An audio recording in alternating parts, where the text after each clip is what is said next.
Shalom saudara-saudara yang dikasihi Tuhan dimanapun saudara berada yang mengikuti kelas ini. Dalam kesempatan ini saya akan membagikan prinsip-prinsip perintisan gereja atau perintisan jemaat. Dan topik ini adalah topik yang sangat luas, tetapi kita akan mencoba membatasi dalam beberapa poin yang penting. Bagaimana langkah-langkah untuk merintis gereja. Kurang lebih memang ada 80 langkah ya. Nanti kita akan melihat satu demi satu. Namun sebelumnya dalam kesempatan ini kita akan mendengarkan pemaparan secara teologis tentang apakah gereja itu menurut Rasul Paulus. Nah, Rasul Paulus adalah seorang ahli ya, yang merumuskan tentang apakah gereja itu dalam konteks kekaisaran Romawi. Rasul Paulus adalah seorang yang menangkap isi hati Tuhan dan hidupnya untuk kepentingan gereja dan perluasan gereja, perluasan kerajaan Allah, perluasan misi. Itulah Rasul Paulus. Karena itu kita perlu mendengarkan ketika Rasul Paulus bicara tentang gereja atau eklesia. Kalau dalam perjanjian baru itu tertulis 114 kali dan 62 kali itu di dalam surat Rasul Paulus. Namun sebelumnya mari kita akan berdoa lebih dulu, minta hikmat Tuhan untuk pertemuan kita pada kesempatan ini. Mari kita berdoa. Bapa di surga, kami menyerahkan sepenuh waktu ini dari awal pertengahan sampai akhirnya. Kelas perintisan gereja, prinsip-prinsip penanaman gereja, langkah-langkah yang harus kami ambil untuk memulai pertemuan-pertemuan Kristen, kelompok-kelompok Kristen, kelompok-kelompok Kristus, yaitu pertemuan murid-murid Kristus yang akan berkembang menjadi jemaat setempat atau jemaat lokal yang dimulai di rumah-rumah. Tuhan memberikan hikmat bagi pengajar maupun yang belajar, supaya proses pembelajaran ini bisa kami tangkap pattern atau pola maupun habit yang harus kami kembangkan ketika kami berpikir tentang perintisan gereja. Tolong kami Tuhan, supaya kami menjadi bagian daripada kegerakan perintisan gereja di akhir zaman. Kami adalah hamba-hamba Tuhan dan pelayan Tuhan yang dipanggil untuk mengembangkan gerejanya. Dalam nama Tuhan Yesus Kristus kami berdoa. Amin. Kalau kita belajar dari Tuhan Yesus, ya, dalam pertemuan sebelumnya kita tahu bahwa gereja atau jemaat adalah jemaatku, kata Tuhan Yesus.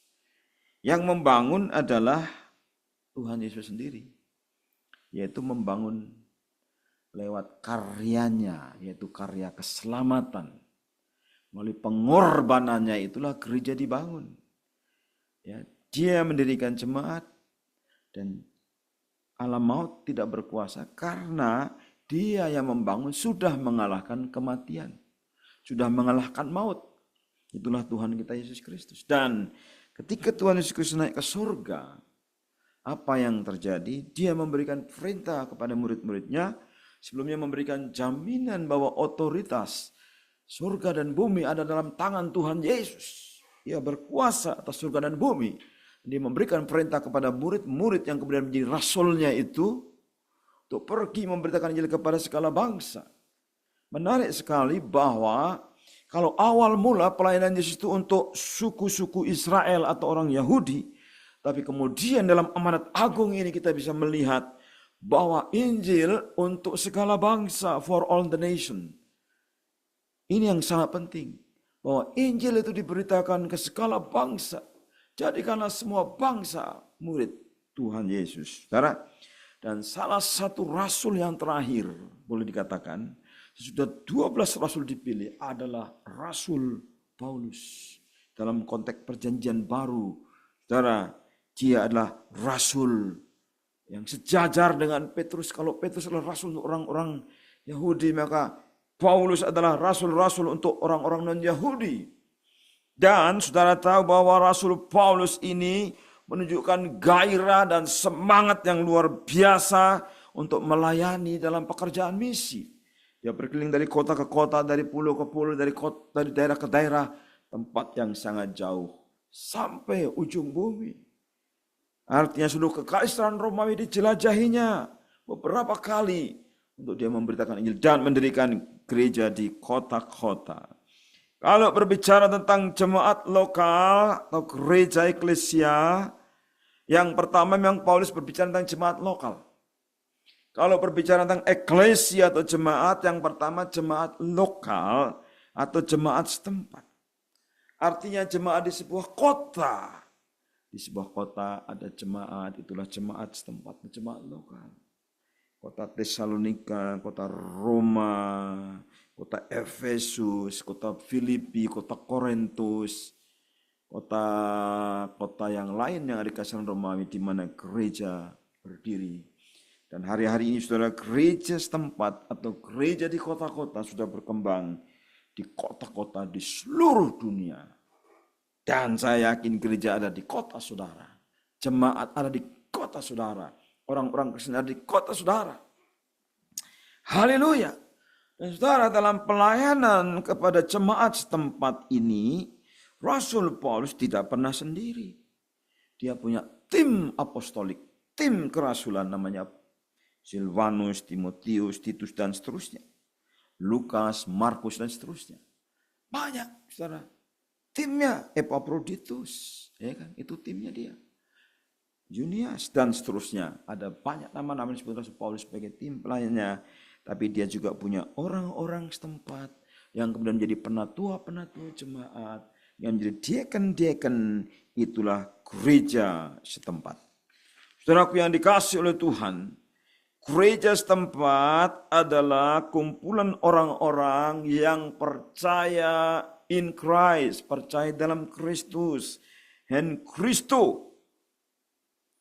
Apa artinya? Artinya jemaat atau individu Kristen pemercaya yang bergantung pada karya historis Kristus. Kristus secara historis mati dan bangkit dan naik ke surga. Itulah jemaat. Jemaat setempat artinya orang-orang percaya yang bersekutu dengan Tuhan yang bangkit, yang ilahi. Dan karena itu jemaat-jemaat setempat itu mengakui Yesus adalah Tuhan, Juru Selamat. Tapi juga yang maha hadir, yang hadir di tengah-tengah jemaat. Saudaraku yang dikasih oleh Tuhan, lokalitas tertentu atau lokal-lokal tertentu bisa berdiri jemaat, satu jemaat, artinya singular atau tunggal. Tapi satu kota juga bisa berdiri banyak jemaat, plural. Artinya jemaat Tuhan di Yudea, jemaat-jemaat Tuhan di Yudea, jemaat Tuhan di Galatia atau jemaat-jemaat Tuhan di Galatia, jemaat Tuhan di Roma atau jemaat-jemaat Tuhan di Roma, jemaat Tuhan di Korintus, tapi juga bisa jemaat-jemaat di Korintus dan seterusnya. Jemaat-jemaat di Asia, artinya apa? Satu kota bisa ada beberapa jemaat lokal. Ya. Satu provinsi apalagi, satu kota kabupaten, satu kecamatan, bahkan satu desa bisa berdiri dua jemaat setempat atau jemaat lokal. Jadi saudara, kita jangan kaget saudara, jemaat Kristus semakin banyak saudara, dan tersebar di setiap kota.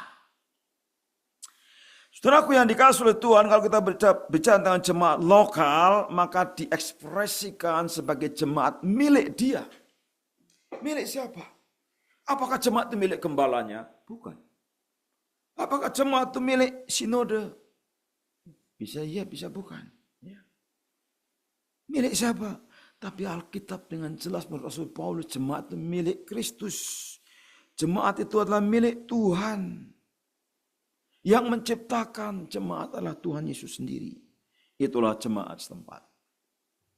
Tapi Rasul Paulus juga menjelaskan konsep jemaat rumah atau jemaat yang beribadah di rumah-rumah.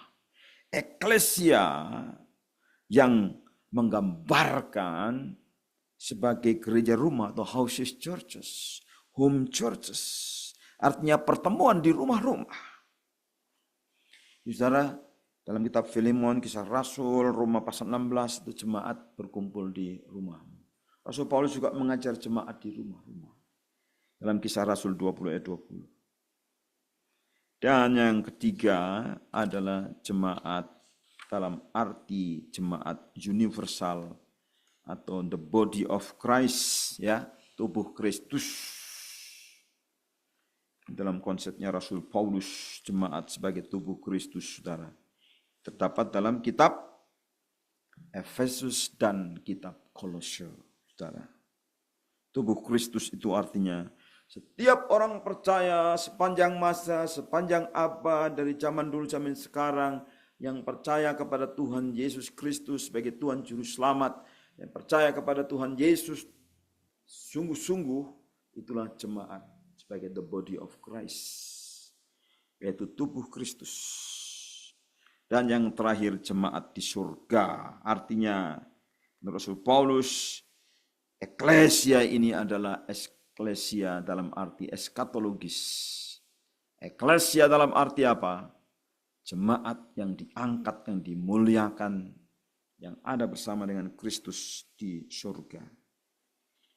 Dan aku yang kasih Tuhan, itulah konsep jemaat. Nah, sekarang kita memikirkan perintisan jemaat. Sebenarnya arti perintisan itu adalah kita memulai inisiatif untuk memulai pertemuan-pertemuan kelompok kecil. Yang pertama, mengapa kita merintis jemaat baru? Karena jemaat baru itu Alkitabiah. Kita mulai jemaat baru. Perintisan jemaat baru mempertahankan kelangsungan denominasi atau gereja kita. Ada lembaga-lembaga gereja yang berkurang. 50%, 20%, tinggal 5%.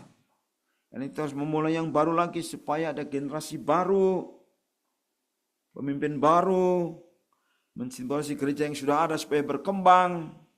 Dan perintisan itu sangat efisien dan sangat berhasil. Menurut Roma 15 ayat 20, saya pernah membacakan bahwa Rasul Paulus melayani tempat-tempat yang memang belum ada atau belum ada seorang pun yang memulai di situ. Jadi dia memulai tempat yang baru. Dia memulai di tempat yang baru. Memulai di daerah yang baru. Untuk kepentingan demografis perlu ada pelayanan lintas budaya. Karena jutaan orang, miliaran orang belum percaya Yesus, kita harus pergi ke tempat-tempat di mana belum ada orang-orang yang percaya Yesus.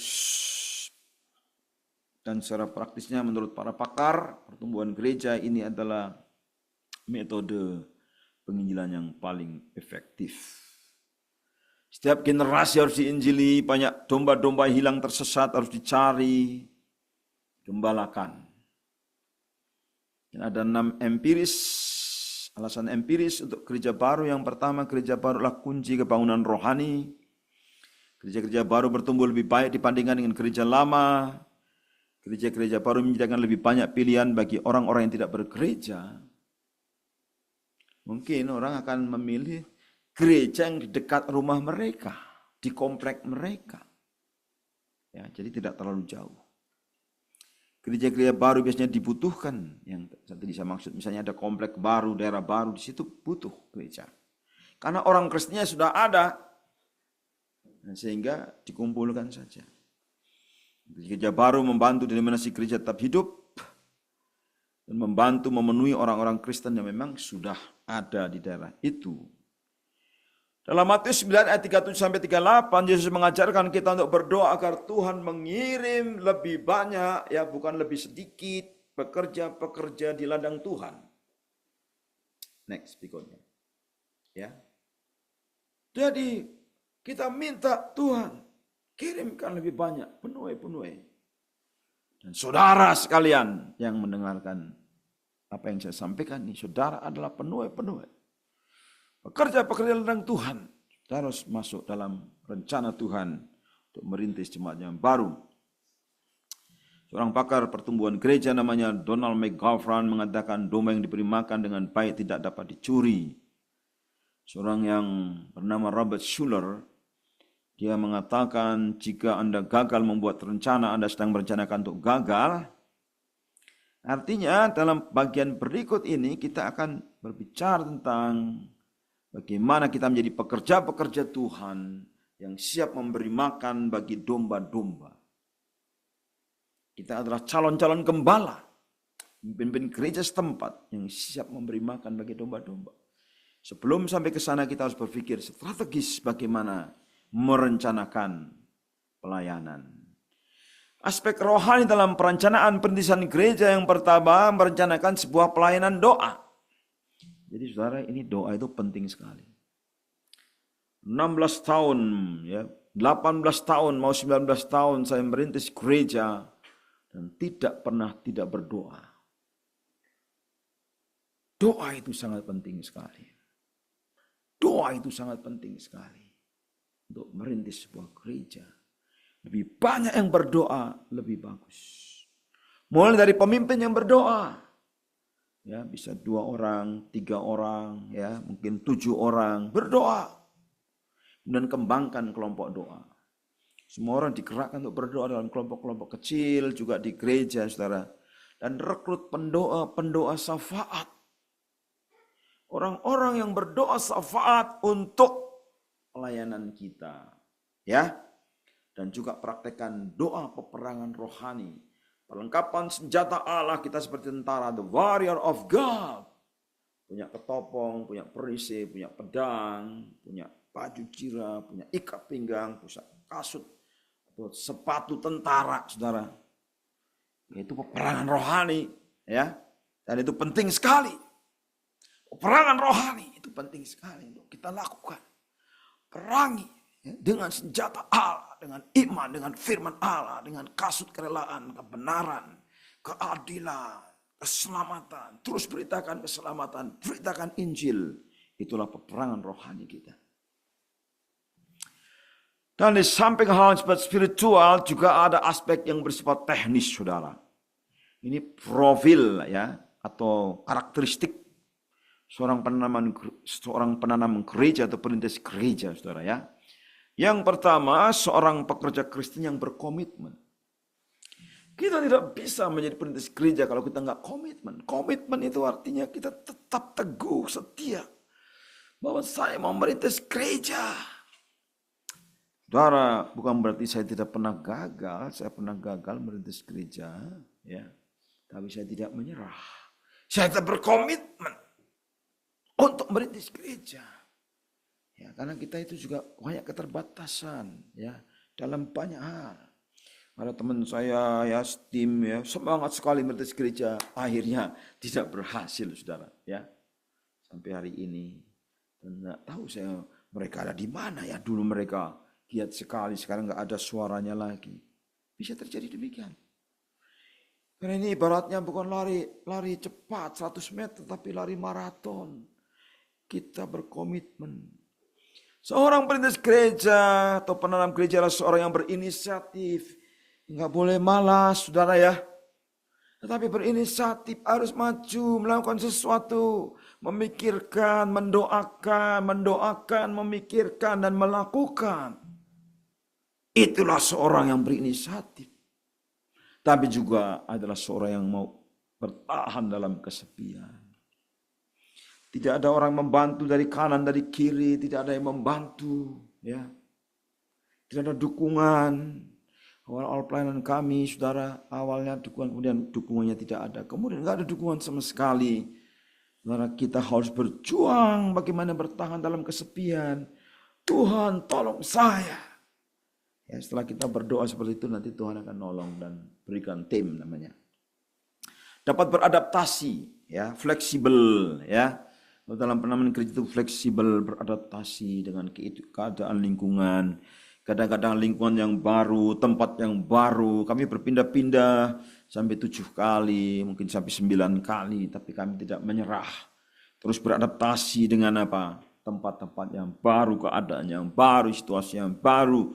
Situasi ada uang, tidak ada uang, beradaptasi dengan keadaan. Jemaat sedikit, jemaat bertambah, jemaat berkurang, jemaat berpindah, jemaat meninggalkan kita. Dan ya, saya pernah ditinggalkan sampai hanya 11 orang ya dari ratusan orang. Dan kita mulai lagi beradaptasi ya dari awal, mulai lagi, terus ya. Dan sekarang sudah mencapai 100 lagi, sudah lebih dari 100 orang. Dan untuk beradaptasi dibutuhkan apa namanya? Tingkat iman yang tinggi. Iman sebesar biji sawi, iman yang memindahkan gunung, iman yang mengenyahkan penghalang-penghalang. Kalau kita percaya waktu kita minta, Tuhan akan memberikan apa yang kita minta, asal kita percaya dengan sungguh-sungguh. Dan yang paling penting, keluarga mendukung, istri mendukung, anak-anak mendukung, keluarga mendukung. Sebab kalau tidak, bisa amburadul, saudara ya. Pelayanan tidak jadi karena apa? Tidak didukung ya oleh istri, oleh keluarga. Ya. Tapi saudara, kita harus dari awal mendoakan supaya istri, keluarga mendukung. Kemudian yang paling penting, kriteria seorang penanam gereja adalah seorang yang sanggup untuk memimpin, seorang pemimpin, dan juga seorang yang mengasihi orang-orang yang dipimpin. Dengan kasih apa? Kasih agape, itu yang paling penting. Kesanggupan memimpin artinya memimpin dengan berkorban. Kasih agapao, agape. Mengasihi seperti Tuhan mengasihi, yaitu berkorban. Tapi juga kasih filia, artinya kasih persahabatan. Kembangkan persahabatan. Dan yang terakhir tidak kalah penting adalah dipanggil Allah untuk menanam gereja. Yang berikutnya saudara, aspek teknis yaitu kita harus punya tim inti. Libatkan jemaat gereja sebagai tim inti, yaitu orang-orang yang sudah berpengalaman mengenai bagaimana biasanya gereja berfungsi. Ya, kita harus kembangkan ya orang-orang, latih orang-orang, bina orang-orang, libatkan orang-orang untuk berfungsi sebagai tim inti. Aspek teknis berikutnya itu filosofi pelayanan. Seorang pemimpin gereja tahu dengan pasti gereja semacam apa yang sedang dirintisnya. Apakah gereja desa atau gereja kota? Itu beda karakternya. Atau gereja suku, atau gereja pedalaman, beda. Gereja kota besar atau kota kecil atau kota sedang, itu beda. Gereja semacam apa yang hendak kita rintis? Awal-awal pelayanan saya, saudara, saya merintis gereja untuk orang muda. Kemudian yang kedua, saya merintis gereja untuk kaum profesional, orang-orang yang bekerja di bank. Dan berikutnya saya mulai merintis gereja mahasiswa. Kemudian saya mulai merintis gereja suku. Dan, saudara, saya berpikir, terakhir, oh iya ya, ini di kota di mana saya tinggal, ada banyak suku, berarti sekarang multi etnis. Gereja perkotaan dengan multi etnis. Tadinya saya pikir, oh kalau merintis gereja, ya kita berpikir akan mendapatkan hasil yang cepat, keuntungan yang cepat, kemajuan yang cepat, tapi tidak demikian. Kita mulai dengan orang-orang biasa, kita mulai dengan orang-orang yang Tuhan kirim untuk kita gembalakan. Ya, dan kita bersyukur. Terima kasih Tuhan untuk jiwa-jiwa yang Tuhan percayakan. Aspek teknis berikutnya adalah penelitian. Kita perlu membuat penelitian.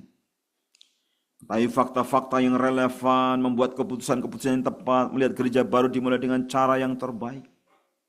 Saya mengunjungi rumah-rumah, saya mengunjungi tempat-tempat di mana orang kos atau sewa rumah. Saya mengunjungi gang-gang yang sempit, saya mengunjungi penduduk, saya menyapa orang-orang.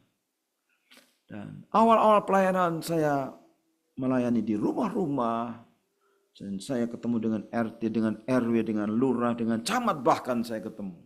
Ya. Dan kemudian kita berbincang-bincang dengan mereka.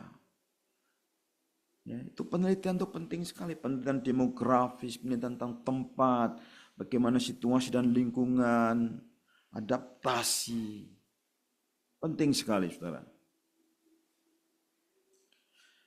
Ada 12 cara itu yang berikutnya, terbaik untuk menanam sebuah gereja. Yang pertama bermukim. Ya, jadi kita tinggal bersama orang-orang yang kita layani. Yang kedua kolonisasi itu artinya menduduki, ya.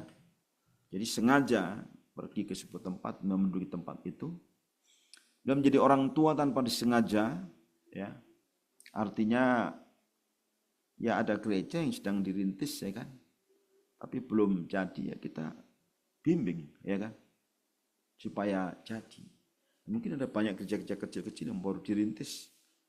Ya, kita bisa menjadi orang tua rohani untuk mengembangkan perintisan-perintisan yang sudah ada. Model satelit, misalnya ini di sebuah kota ada gereja induk, kemudian memiliki satelit-satelit atau gereja-gereja di sekitar gereja induk. Di bagian timur, bagian barat, bagian utara, bagian selatan menjadi satelit-satelit. Mengadopsi, ya. Kita bisa mengadopsi sebuah kota atau suku, mengadopsi tempat pelayanan yang belum ada gerejanya. Dan model multilokasi, ya. Tempat-tempat yang berbeda-beda. Kita merintis di sana multi jemaat. Ya, multi jemaat artinya multi jemaat itu maksudnya begini, saya pernah melayani jemaat Filipina, ya, jemaat Indonesia, tapi ada jemaat bahasa Inggris, tapi ada jemaat Hokkien, jemaat suku-suku India dan seterusnya, ya, di sebuah gereja induk itu namanya multi jemaat. Tapi juga kita bisa menanam gereja dengan cara mengutus tim misi, tempat yang baru, kota yang baru, pulau yang baru, tim misi diutus. Dan juga menanam gereja sebagai katalis, ya, artinya seorang yang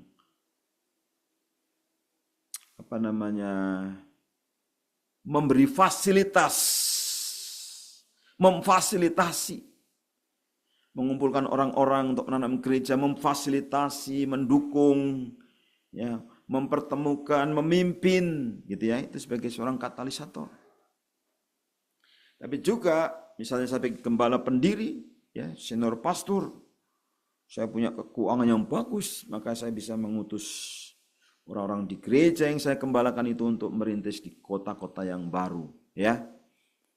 Berikutnya penamaan gereja independen, artinya memang saudara memiliki niat untuk menanam, ya, gereja di tempat yang lain secara independen. Dan penanaman gereja rasuli, artinya penanaman gereja yang mengembangkan gereja secara dinamis dengan misi, memperluas jangkauan ke tempat-tempat yang baru, Yudea Samaria, Yerusalem, Yudea Samaria sampai ke ujung bumi. Saudara yang kasih Tuhan, dalam pengalaman saya sebagai pemimpin gereja, maka saya merumuskan bagaimana gereja direproduksi atau berkembang biak atau berlipat ganda, yaitu dengan gerakan 4M. Yang pertama M itu memenangkan. Yang kedua membina. Yang ketiga mengutus dan menanam. Dan sebenarnya saya sudah mengembangkan M yang kelima itu menggembalakan. Memenangkan, membina, mengutus, menanam, dan menggembalakan. Makna reproduksi atau perkembangbiakan, ya, saya akan jelaskan sebagai ilustrasinya. Karena kita bicara tentang reproduksi gereja, artinya mengembangbiakkan gereja atau mengembangkan gereja. Saudara, dalam Kejadian 1:28, ya, Tuhan menciptakan manusia laki-laki dan perempuan menurut gambar dan rupa atau serupa dengan segambar dengan Tuhan. Dan Tuhan memberkati mereka dan berfirman kepada mereka, beranak cuculah dan bertambah banyak. Itu mandat, perintah untuk berkembang biak itu dari Tuhan. Mandat untuk bermultiplikasi itu dari Tuhan. Jangan puas dengan satu gereja, jangan puas dengan menjadi anggota gereja, jangan puas jadi jemaat biasa. Tuhan panggil saudara untuk mengembangkan gereja, untuk melipat gandakan gereja, untuk berkembang biak di dalam hidup saudara. Dan ini penting sekali, saudara. Itu harus dimulai dengan tekad yang bulat, keteguhan hati, pikiran, sehingga bisa menghasilkan gereja-gereja. Itu dimulai dengan sebuah visi. Namanya apa? Visi reproduksi gereja. Visi mengembangkan gereja. Next berikutnya. Visi berlipat ganda. Next berikutnya. Yakini panggilan Tuhan. Ya. Orang yang terlibat dalam reproduksi gereja harus meyakini panggilan Tuhan. Yang berikutnya harus ada beban, ada kerinduan, ada bukti buah dalam kehidupan memenangkan jiwa. Ini orang kalau memenangkan jiwa, saudara, sukacitanya luar biasa. Ya. Memenangkan jiwa. Saudara akan merasakan bagaimana nikmat saudara memenangkan jiwa. Semua gembala-gembala mengalami sukacita karena apa? Memenangkan jiwa. Memenangkan, membina, mengutus, menanam. Dan yang berikutnya, yakini akan pekerjaan Roh Kudus. Urapan Roh Kudus atas kita. Dan kemudian doa tambah puasa untuk memastikan arahan Tuhan. Saya setiap minggu berdoa, berpuasa bersama tim supaya memastikan arahan Roh Kudus dalam mengembangkan gereja yang kami gembalakan. Saudara, ada dua jenis penanaman bisa di kota, itu urban church atau urban ministry dan rural church, ya. Kalau gereja di kota besar, gereja bisa di mall, di gedung-gedung yang bagus, yang tinggi. Tapi kalau gereja di desa-desa, bisa di pinggir sungai, di tepi gunung, di desa, saudara. Ini yang kita bisa lihat. Yang berikutnya, ini penting sekali bahwa suami istri dipanggil bersama-sama untuk melayani. Kalau tidak, pasti istrinya akan stres kalau hanya suami saja yang dipanggil. Karena apa? Karena merintis gereja tidak mudah, membutuhkan tenaga, pikiran, uang, dana yang besar, dan waktu yang banyak. Saudara. Saya punya teman di Korea, dia doa pagi jam 3, kemudian setelah itu pagi-pagi dia sudah pergi memberitakan Injil sampai sore, kemudian pulang malam hari. Dalam pengalaman saya waktu awal merintis juga demikian, saudara-saudara. Saya berangkat pagi-pagi, nanti pulang malam, bahkan sampai jam 1 dini hari. Karena jaraknya yang cukup jauh, 60 kilo balik, saudara ya. Tidak hanya setempat yang dikunjungi, tapi saya mengunjungi dalam seminggu bisa 8 tempat, saudara. Waktu awal-awal merintis itu. Saudara, kita sebagai pendeta yang merintis harus siap sedia untuk berkhotbah. Ya. Saudara harus belajar setiap hari firman Tuhan. Siapkan khotbah, saudara. Mempersiapkan khotbah tidak mudah. Pendeta David Yenggujo mengatakan pekerjaan yang paling susah menurut dia adalah mempersiapkan khotbah. Mengajar, melatih pekerja. Tidak mudah, ya. Kita harus benar-benar siap, ya, dengan doa dan siap sedia untuk berkhotbah, mengajar, melatih. Dan yang berikutnya, pahami apa itu gereja dan bagaimana bergereja yang alkitabiah. Rick Warren dalam bukunya memberi contoh bagaimana dia mempelajari seluruh perjanjian baru, mempelajari apa itu gereja, filosofi bergereja, pahami bagaimana bergereja, siapa orang-orang yang bergereja, siapa anggota-anggotanya, bagaimana gereja bertumbuh, orang-orang yang memimpin dalam gereja, tanggung jawab dan tugas gereja. Banyak hal yang kita pikirkan tentang gereja. Sebagaimana diajarkan oleh Alkitab. Dan kita ikuti langkah demi langkah. Gereja harus beribadah, gereja harus menginjil, gereja harus memuridkan, gereja harus bersekutu dalam kelompok kecil, gereja harus pelayanan diakonia, pelayanan sosial. Ya, saudara, itulah gereja. Pada awal-awal waktu kami melayani, kemudian memberikan diakonia, makan bersama, habis ibadah, dan kemudian kita pikir-pikir kita bisa rugi dan habis uangnya, saudara. Akhirnya kami nggak ada makan-makan lagi, tapi dengan buah-buahan saja. Habis uangnya, akhirnya nggak ada makan sekali. Tapi sekarang kalau makan-makan itu hanya minggu kelima misalnya. Padahal itu adalah cara bagaimana kita mengundang orang-orang supaya makin banyak orang yang berkumpul mendengar Injil, kemudian disaring, saudara. Orang yang sungguh-sungguh dan orang yang tidak sungguh-sungguh bisa ketahuan dalam berjalannya waktu. Kalau orang-orang sungguh-sungguh, walaupun menghadapi masalah, tetap beribadah kepada Tuhan. Tapi kalau yang tidak sungguh-sungguh, ada masalah, lari.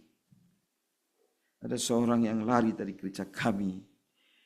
Ya, kalau ketemu di tempat umum sekarang dia ketakutan saudara sama pendeta. Ya, karena nanti ditanya-tanya kenapa ibu lari. Ya, tapi saya pura-pura tidak melihat ya kalau dia tidak menyapa dulu karena nanti dia akan malu kan.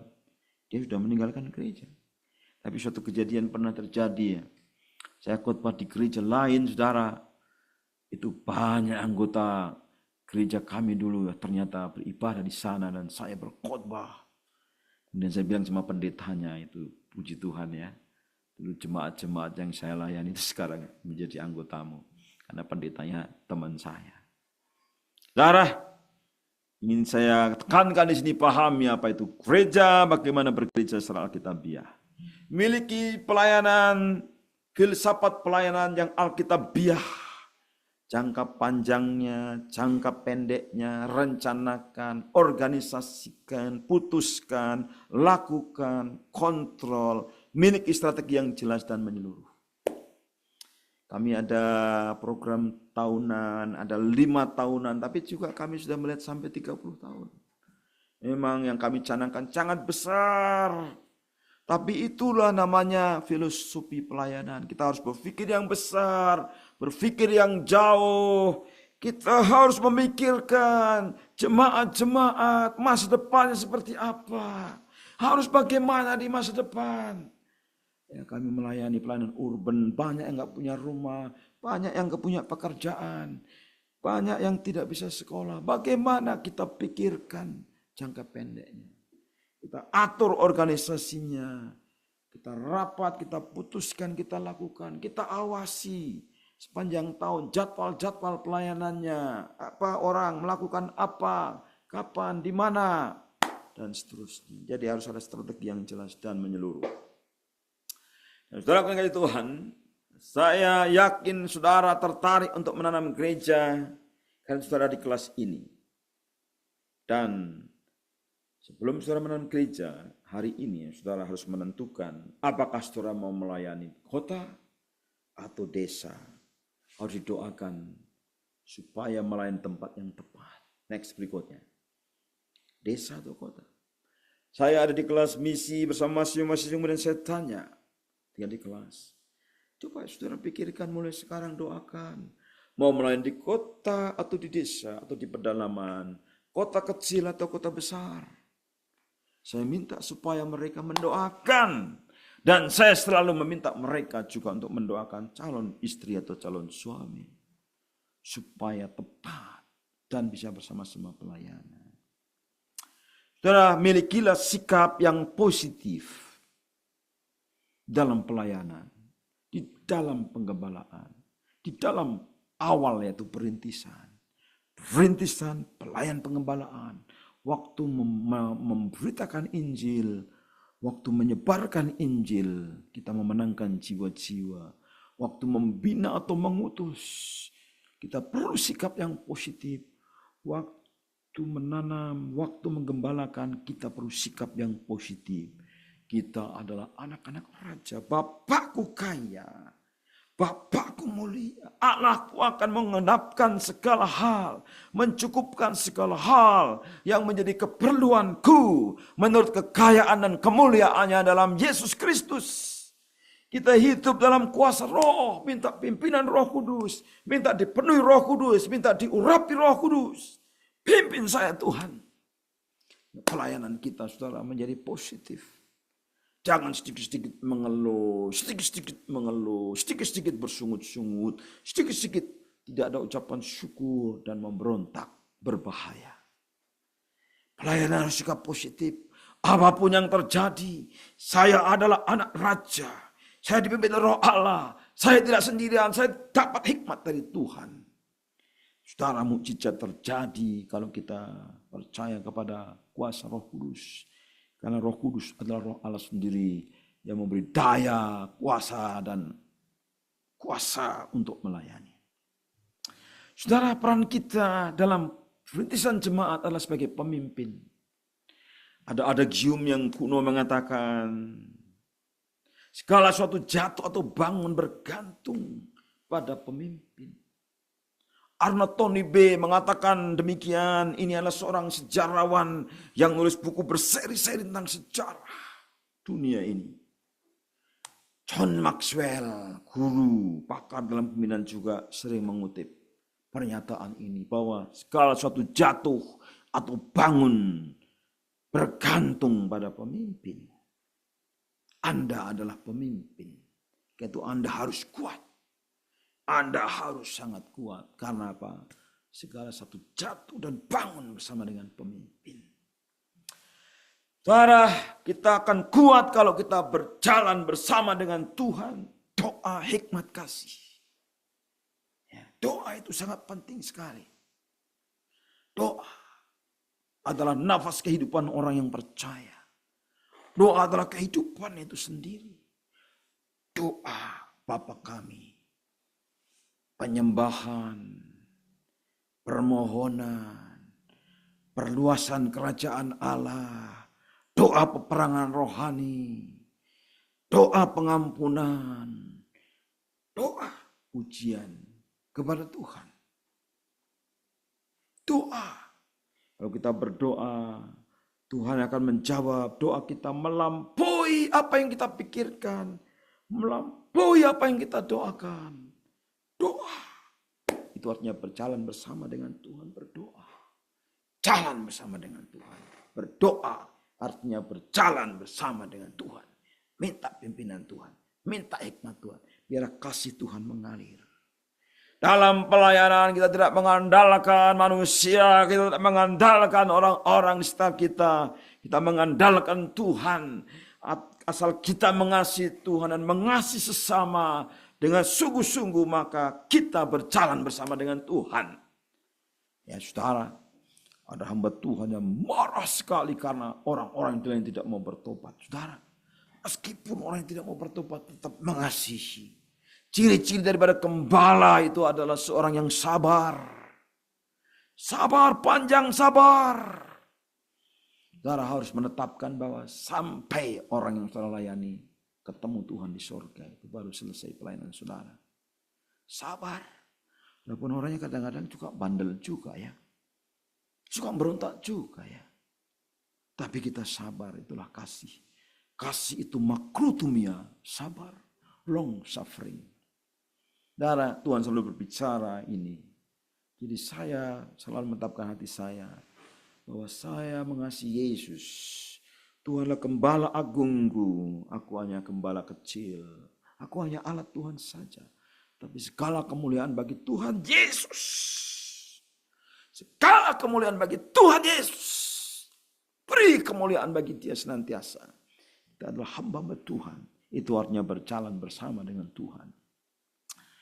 Oke, saya akan menjelaskan tentang strategi yang sudah kami lakukan bertahun-tahun selama hampir 30 tahun. Yang pertama adalah strategi memenangkan. Ya, ini adalah ilmunya adalah menjala ikan, saudara. Ya, ada ilmu, ya, namanya ilmu menjala ikan. Tetapi Tuhan Yesus mengajarkan ilmu menjala manusia. Oh, haleluya. Bagaimana? Yesus memberi perintah, tebarkan jalamu di sebelah kanan perahu. Oh, luar biasa Tuhan Yesus ya. Ahli menjala manusia. Memenangkan jiwa. Jadilah pemenang jiwa. Seorang yang berhikmat, seorang yang bijaksana akan memenangkan jiwa.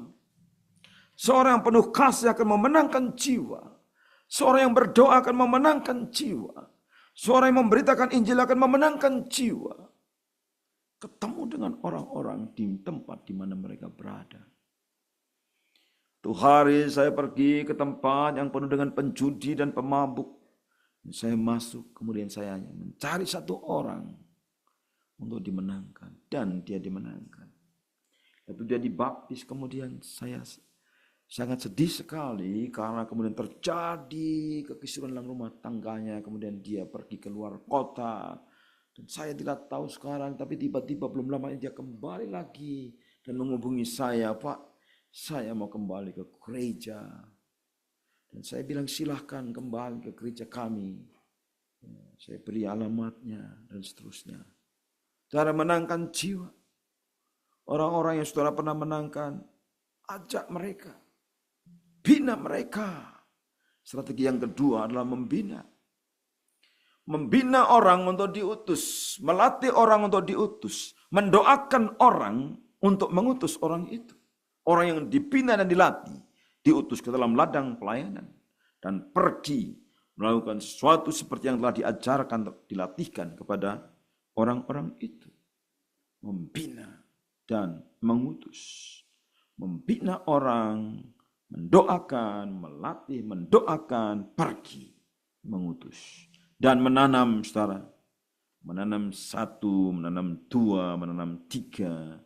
Berapa gereja yang saudara mau tanam? Saya punya kerinduan untuk menanam 10.000 gereja. 5.000 gereja. 1.000 gereja. 100 gereja. 50 gereja. 5 gereja. 1 gereja. Mungkin berbeda-beda setiap saudara imannya. Tetapi saudara harus menanam gereja. Harus percaya kepada orang-orang yang saudara telah menangkan. Telah bina, telah latih. Dan ini ada ilustrasinya, yaitu penyebaran pohon mangga ke seluruh dunia. Pohon mangga asalnya dari India bagian selatan atau dari Burma, Pulau Andaman, ya, dan Pulau Andaman. Kira-kira abad 5 Masehi, para pendeta Buddha merasa yakin untuk memperkenalkan mangga ke Malaysia dan Asia Tenggara. Akhirnya tersebar ke Asia, ke Malaysia dan ke Asia Tenggara, termasuk ke Indonesia. Pedagang Persia mengambil pohon mangga ke Timur Tengah dan Afrika ke Timur Tengah, ya, dan Afrika, pohon mangga di sana. Orang Portugis membawa ke Brasil dan India Barat. Mangga dikembangkan di Florida pada tahun 1830 dan ke California pada 1880. Saudara, bagian besar Afrika dan Amerika Latin sekarang ini dipenuhi dengan kebun mangga. Begitu banyak pohon mangga di sana. Bagaimana terjadi? Itu namanya multiplikasi. Setiap pohon mangga setelah menjadi sebagaimana Allah rancangkan. Setiap pohon mangga mereproduksi biji atau benih yang akan bertumbuh menjadi pohon mangga yang baru. Menghasilkan lebih banyak biji atau benih dan akan bertumbuh lebih banyak lagi. Tapi sekarang juga ada cara okulasi dan pencangkokan, saudara. Pohon mangga. Saudara yang dikasihi Tuhan, pelipat gandaan itu penting sekali. Tadi dalam perjalanan saya selalu merenungkan bagaimana supaya terjadi pelipat gandaan. Orang-orang harus dibimbing, orang-orang dilatih dan diberi tempat pelayanan. Suruh pergi untuk memulai tempat-tempat yang baru. Dan sebagai pekerja-pekerja rohani kita harus punya standar. Kita harus punya standar sebagai pekerja rohani. Kualifikasi sebagai penginjil, kualifikasi sebagai diaken, kualifikasi sebagai majelis penatua, kualifikasi sebagai gembala, ya. Kualifikasi sebagai rasul harus ada. Kualifikasi standar Alkitabiah.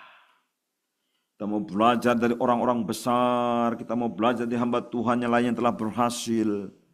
Seorang namanya William R. Bright, saya pernah duduk di sebelahnya, saudara, waktu di Amsterdam 2000, waktu itu beliau sedang dengan tabung, saudara, ya, untuk oksigen dalam keadaan sakit, tapi suami istri mereka melayani Tuhan. Harus jadi pebisnis yang besar, tapi dipanggil oleh Tuhan, akhirnya menjadi pendiri kampus Christ for Christ yang menginjili ribuan jutaan orang. seluruh dunia dan sudah dipanggil Tuhan. Tapi saya ingat pelajaran yang didapat dari Bill Bright adalah kenalah Tuhan yang besar, maka engkau akan memiliki visi yang besar. Dan saya senang sekali, saya berfoto dengan dia dan luar biasa, seorang hamba Tuhan yang sederhana, dipakai Tuhan, diberkati Tuhan. Cara penting sekali dalam pelayanan, kita tidak mengabaikan namanya penata layanan uang yang alkitabiah. Ya. Mengelola keuangan. Bagi seorang yang diutus Tuhan, kita diutus dengan didanai oleh orang-orang yang mengutus kita. Bisa gereja lokal, bisa gereja Indo, bisa lembaga misi. Tapi juga kita bisa mendanai sendiri dan orang-orang yang mensponsor kita. Dalam pelayanan saya ada orang-orang atau gereja ataupun lembaga yang mensponsor saya supaya saya bisa menggunakan uang itu untuk perintisan. Dan saudara, saya merasakan juga ada orang-orang yang meninggalkan saya karena mereka merasa bahwa saya menyalahgunakan uang. Ada juga yang berpikir bahwa saya manfaatkan jemaat supaya saya mendapatkan uang. Ada juga yang berpikir bahwa saya mengambil foto mereka supaya mendapatkan uang. Dalam hal penatalan uang kadang kita disalah pahami oleh orang di sekitar kita. Padahal dalam pelayanan untuk merintis gereja, untuk mulai gereja, untuk mengembangkan gereja membutuhkan dana yang besar. Dana untuk pekerjaan Tuhan dan juga dana untuk keluarga, untuk uang bensin, uang transportasi, uang sewa rumah, uang sewa gedung, untuk tempat ibadah, uang transport, macam-macam, uang dibutuhkan.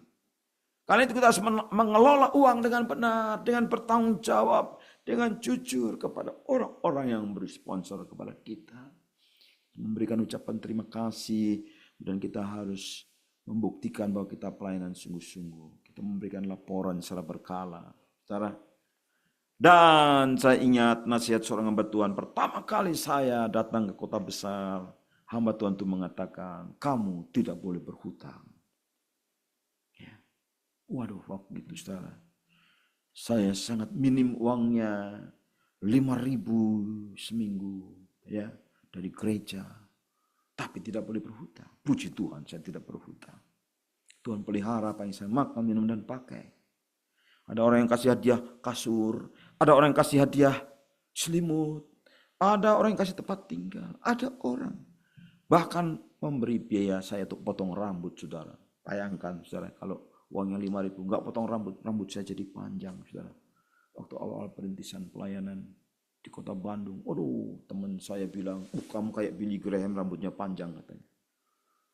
Sebenarnya karena tidak punya uang, saudara, bukan karena seperti Billy Graham yang rambutnya panjang, saudara. Tetapi saya tidak berhutang. Pelayanan harus dibiayai dengan cash, tantang jemaat untuk berikan perpuluhan, saudara.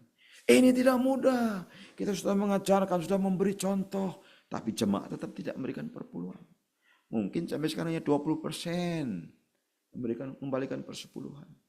Tapi kita tetap memberi contoh, tetap lakukan terus. Karena apa? Kita ingat janji Tuhan, kalau kita mengembalikan persepuluhan dalam kitab Malikiat 3:10. Kita ingat, Tuhan akan membuka tingkap-tingkap langit berkat. Tuhan akan mencurahkan berkat-berkat dari surga kepada kita. Saudara, penting sekali untuk membalikan perpuluhan. Kita kasih contoh. Sejak saya merintis gereja tidak pernah tidak membalikan perpuluhan kepada sinode, pada gereja pusat. Terus walaupun beberapa pun terus jumlahnya meningkat, saudara. Artinya kalau kita membalikan perpuluhan kita tidak akan kekurangan. Waktu kita butuh selalu ada. Puji Tuhan. Awal-awal memang sangat pusing, sangat berat, tetapi kemudian lama-lama Tuhan selalu menyediakan. Jehovah Jireh. Kalau kita sudah berkorban, Abraham mengorbankan Ishak, siap untuk disembelih, tumpuk batu, tumpuk kayu, Ishak ditaruh siap. Tetapi Tuhan menyediakan domba di semak-semak. Di atas gunung Tuhan yang kudus, Tuhan menyediakan. Itulah keajaiban yang Tuhan berikan. Karena itu saudara, penata layanan uang itu sangat penting untuk kita mengelola dengan benar dan dipertanggungjawabkan. Laporan keuangan jelas dan terbuka. Biarkan keuangan gereja diaudit. Saya mengembalakan, tidak pernah pegang uang sendiri, selalu ada bendahara. Puji Tuhan, bendaharanya jujur. Kalau tidak jujur, uangnya bisa keambil. Tapi pernah juga terjadi, saudara, ya, di mana orang yang mengedarkan persembahan tidak jujur, orang yang menghitung tidak jujur, ada yang ngambil.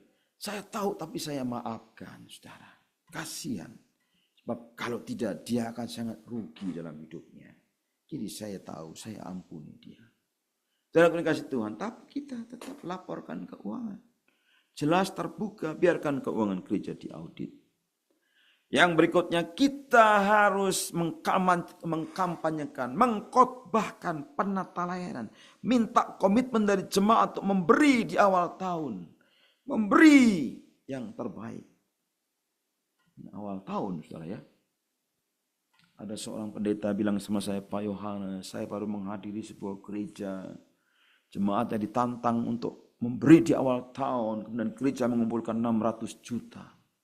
Aduh, jemaat yang saya layani sangat susah, Pak Yohanes. Dia bilang begitu. Oh ya, betul juga ya. Saya juga mengalami, saya bilang. Ya, tidak mudah menantang orang untuk memberi. Tapi kita terus memberi teladan, memberi contoh. Ya, dan menantang terus supaya sampai mereka memberi. Dan puji Tuhan, setelah ada tantang, ada jemaat yang memberi. Beri. Kemudian stop, saudara. Kenapa stop? Saya pikir, Tuhannya dari orang itu bisa menutup. Tapi tidak apa-apa, ya kan? Yang rugi bukan gereja. Akhirnya orang itu dapat masalah. Saya berdoa waktu dapat masalah. Ada banyak masalah, saya tetap mendampingi. Saya tidak mengutuk jemaat yang tidak memberi, saudara. Saya tetap mendoakan supaya mereka dengan kesadaran, dengan panggilan Tuhan, mereka memberi bukan karena terpaksa, tapi betul-betul memberi karena dari hati, karena dari kerelaan, dan memberi dengan sukacita. Itu sangat penting sekali. Harapkan setiap anggota jemaat untuk memberi perpuluhan pada minggu pertama. Tapi bisa minggu kedua, bisa minggu ketiga, bisa minggu keempat. Karena gajiannya ada yang mingguan, saudara ya. Tapi biasanya minggu pertama, saudara. Dan setiap jemaat yang baru juga ditantang untuk membalikan perpuluhan. Saudara, kalau bagi saya perpuluhan itu adalah pemberian minimal. Untuk pekerjaan Tuhan dan untuk misi. Ya. Saya terus meningkat pemberian saya lebih dari 10%. Bisa 20%, bisa 30%, bisa lebih dari itu. Artinya apa? Saya bersyukur karena Tuhan baik. Ya. Sehingga pemberian saya lebih daripada hanya persepuluhan. Lebih daripada perpuluhan, saudara. Tapi saudara bisa mulai menantang jemaat-jemaat. Saudara harus praktekkan untuk memberi perpuluhan. Laporkan pembukuan keuangan, dan pembukuan keuangan itu harus bagus. Harus simpan uang operasional minimal untuk sebulan. Ya. Survei kota, yakin masa depan gereja di kota ini. Ya, kalau kita melayani di kota, kalau kita melayani desa, kita yakin. Memang gereja dengan gereja desa kota beda. Gereja di desa itu 40 ya. 70 itu udah banyak sekali. Kalau di kota bisa lebih besar lagi. Ya. Karena banyak pendatang-pendatang dari berbagai daerah, mereka sudah Kristen, mereka bisa beribadah juga. Puji Tuhan, daerah-daerah Kristen, saudara, ada seorang yang kemarin saya bimbing ya. Saya tanya, kamu mengembalakan berapa orang? Dia bilang 4.000 orang. Haleluya ya. Dia satu orang membalakan banyak banget.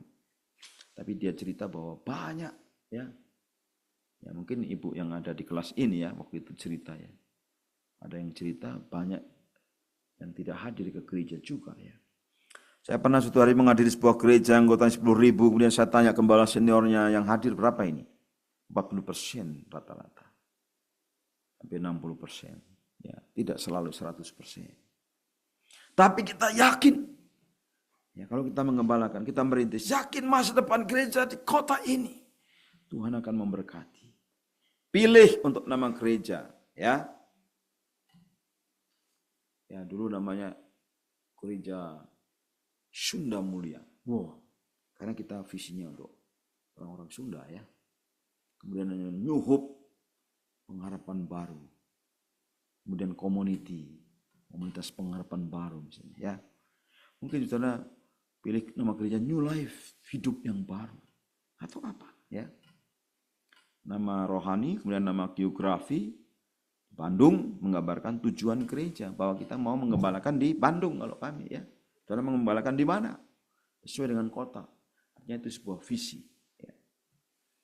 Miliki alamat yang jelas. Kalau zaman dulu ada PO Box ya, kalau sekarang itu mungkin alamat di email, alamat di Facebook, alamat di Instagram gitu ya. Sekretariat, kemudian bank akun harus ada. Promosikan diri Anda sebagai gembala dalam literatur atau buklet ya. Gembala dan keluarganya. Jelaskan gereja adalah non-profit organisasi. Artinya nirlaba ya, tidak mencari untung tapi pelayanan sosial. Gembala milikilah rumah sendiri. Ini penting ya. Ya memang zaman dulu itu suka gereja jadi pastori jadi gereja gitu ya. Tetapi saudara harus berpikir rumah gembala sendiri, rumah pelayanan sendiri ya, gereja sendiri gitu ya. Sekretariat sendiri. Tapi kalau dalam satu komplek juga bagus juga ya. Ya, tapi tidak harus demikian. Buka akun atas nama gereja, dikhususkan untuk gereja, undang orang-orang untuk mendukung proyek penanaman gereja. Ya, di dalam pelayanan, saudara kita membutuhkan dukungan dari orang-orang yang kita kenal, sahabat-sahabat iman untuk mendukung pelayanan kita. Kita bersurat, bertelepon, ya, WA, minta dukungan. Ada orang yang tergerak untuk memberi, ada orang yang tidak tergerak, ya, jangan menyerah. Tuhan akan kirimkan orang-orang yang siap untuk memberkati saudara. Ya, dalam pengalaman saya juga demikian, saudara. Saya belajar juga dari hamba-hamba Tuhan yang lain. Ya, kita minta orang yang setia, yang terus mendukung pelayanan kita. Awal-awal pelayanan ada seorang ibu yang mendukung saya dengan keuangan. Itu terus-menerus setiap bulan. Itu sangat menolong saya karena waktu itu keuangan saya sangat kecil. Ya. Ada seorang bapak, dia bilang, kami bisa memberi setiap bulan jumlah ini. Kita bersyukur ada orang yang seperti itu. Ya. Tetapi saudara harus terus terbuka, minta dukungan dari orang-orang, mendukung hidup dan pelayanan saudara karena saudara adalah hamba Tuhan.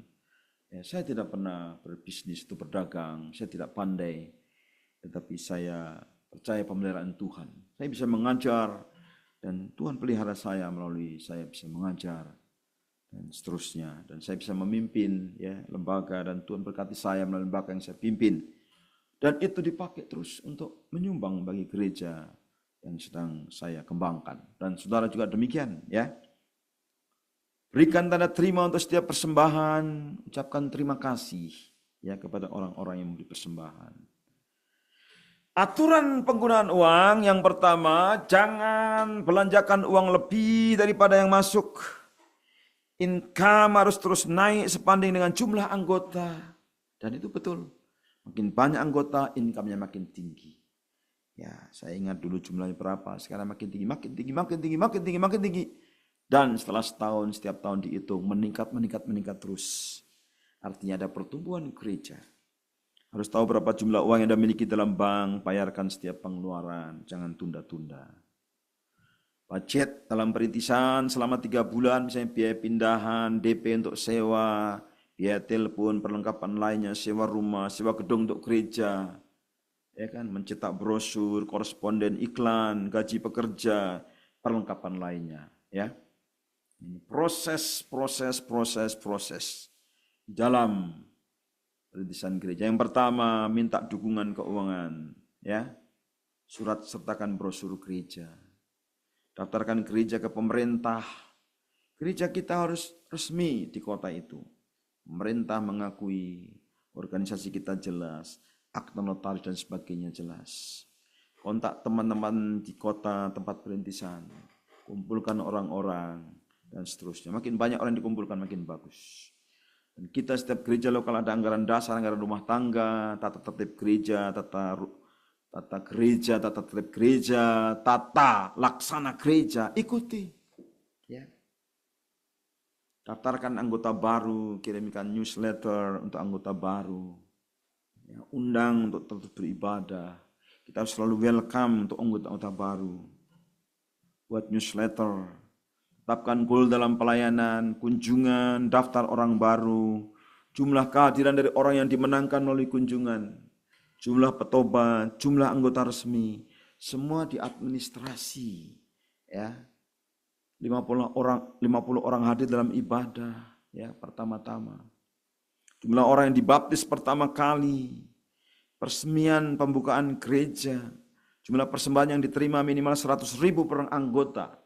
Wah, ya kan? Kita harus punya target-target. Ada orang yang sebulan kurang dari 50.000, padahal dia mampu memberi 300.000. Kita harus ingatkan untuk mereka memberi untuk pekerjaan Tuhan, sehingga menutup budget mingguan, untuk menutup budget bulanan, menutup budget tahunan. Sasaran menutup biaya operasional mingguan, memiliki properti sehingga tidak pindah-pindah. Nah ini saudara ya, ini perlu didoakan. Memiliki gedung sendiri sehingga diakui oleh masyarakat. Perhatikan dalam merintis gereja harus ada desain logo gereja kita.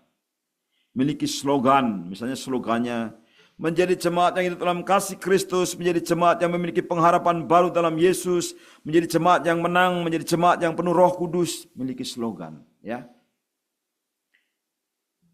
Buat papan nama gereja di dalam dan luar gedung. Siapkan buku lagu pujian, kalau sekarang pakai PowerPoint, ya, LCD, kotak persembahan, kantong persembahan dan lain-lain semua. Ya, cetak distribusikan, flyer, brosur gereja. Kunjungi rumah-rumah di sekitar gereja, rekrut orang-orang yang terlibat dalam penanaman gereja. Iklankan tentang gereja baru yang saudara rintis. Nama gereja apa, waktunya, ibadah, tempatnya di mana. Sebarkan di media sosial, radio. Kalau sekarang di Instagram, di Facebook, di grup WA dan sebagainya. Banggalah dengan gereja yang Tuhan percayakan untuk saudara mulai. Bicarakan tentang sukses yang telah dicapai. Bicarakan tentang sukses yang telah dicapai. Bicarakan tentang sukses yang telah dicapai. Jadi saudara harus ingat, oh Tuhan baik sekali. Tuhan sudah menuntun sampai sekarang. Puji Tuhan. Suksesnya saudara ceritakan. Walaupun penuh dengan air mata, penuh dengan keringat, penuh dengan derita. Tetapi akhirnya bisa sukses dan berhasil. Puji Tuhan. Banggalah dengan gereja atau jemaat yang sudah percayakan. Milikilah tim musik, pemimpin ibadah yang baik, WL, singer, song leader, tamborin, ya kan? Ya, pemimpin-pemimpin, guru-guru sekolah minggu, ya ushers, ya, kemudian kolektan, semua, multimedia, semua, ya kita harus bangga dengan tim kita, ya tim pelayan. Ya, kemudian tunjukkan kebutuhan gereja. Dorong orang untuk memberi. Ya. Ingat jemaat bahwa persembahan itu bagi Tuhan. Sediakan amplop yang bagus. Kalau sekarang bisa transfer juga, saudara ya. Banggalah dengan jemaat dan gereja yang saudara gembalakan dan percaya. Undang pengkhotbah terkenal, dosen terkenal, penyanyi terkenal, paduan suara, kelompok musik terkenal. Untuk apa? Promosikan ya sekali-kali dalam event yang besar. Gunakan kesempatan saudara hari-hari ini bisa khotbah di radio, di YouTube. Kalau zaman dulu di TV, ya. Ya sekarang TV terlalu mahal, ya kan? Jadi YouTube saja. Ya di podcast dan seterusnya, ya. Menjadi gereja pendukung misi, ini luar biasa, ya. Jadi sejak gereja kita dirintis harus menjadi misioner, membawa misi. Ya, dukung pelayanan Evrium Indonesia, pelayanan Open Doors, dukung pelayanan gereja lain di desa, gereja baru lainnya yang sedang merintis. Kita harus murah hati, ya. Angkat, ya, memperkuat tim pastoral. Yang pertama angkat diaken atau pelayan-pelayan. Cari tempat lokasi yang permanen, yang mudah dijangkau, tempat strategis, dekat perumahan penduduk, yang memadai bangunannya. Segera mungkin kita harus memiliki tempat ibadah sendiri. Haleluya. Coba next gambarnya. Nah ini saudara ya. Saya menggambar tempat ibadah seperti ini, saudara ya. Dan seterusnya. Oke? Ini yang bisa saya sampaikan, saudara-saudara yang kasih Tuhan. Ya, saudara ada pertanyaan boleh diskusikan dalam grup chat di WA atau dalam lalu telepon. Ya, saudara, kami senang sekali untuk membimbing saudara dalam merintis gereja. Saudara, saya akan bagikan buku ini, Hakikat Panggilan Gereja di abad 21, ya, pandangan gereja menurut Tuhan Yesus, menurut Rasul Paulus, menurut Perjanjian Baru, ya, hakikat panggilan gereja. Kemudian yang terakhir juga gereja menurut pandangan kontemporer, ya, sebuah perumusan dari Kongres Lawson keempat. Ya, nanti saudara bisa mendapatkan buku ini dengan cuma-cuma. Dan saya senang sekali untuk mendengar dari saudara kesaksian bahwa saudara merintis gereja yang baru. Tuhan Yesus memberkati saudara. Saya akan berdoa untuk saudara. Bapa kami yang di surga, terima kasih untuk pelayanan-pelayanan yang Tuhan sudah tanamkan dalam hati peserta didik di kelas ini ya Tuhan. Aku berdoa supaya Tuhan memberkati setiap peserta yang mendengarkan ini, supaya tertanam di hatinya bahwa mereka adalah perintis, mereka adalah pelayan, mereka adalah pemimpin gereja, mereka dipanggil untuk memberitakan Injil pada orang-orang, pada teman-temannya, pada tetangganya, kepada kerabatnya, kepada keluarga besarnya, pada orang-orang sekotanya, oikos mereka masing-masing. Tuhan berkati mereka, berkati hidupnya, pribadinya, keluarga, pelayanannya. Saya percaya kalau ada yang sakit saat ini, jamah Tuhan disembuhkan oleh pilot-pilot Yesus. Kalau ada yang susah Tuhan hiburkan, Tuhan kuatkan. Kalau ada yang lemah imannya, Tuhan imannya dikuatkan kembali. Dalam nama Tuhan Yesus Kristus kami berdoa untuk juga gereja-gereja Indonesia supaya menanam gereja sehingga gereja berlipat ganda, gereja bertumbuh terus. Sampai setiap lutut bertelut, setiap lidah mengaku bahwa Yesus adalah Tuhan bagi kemuliaan Allah Bapa. Dalam nama Tuhan Yesus Kristus kami berdoa. Amin. Tuhan Yesus berkati saudara. Sampai jumpa di kelas berikutnya. Salam.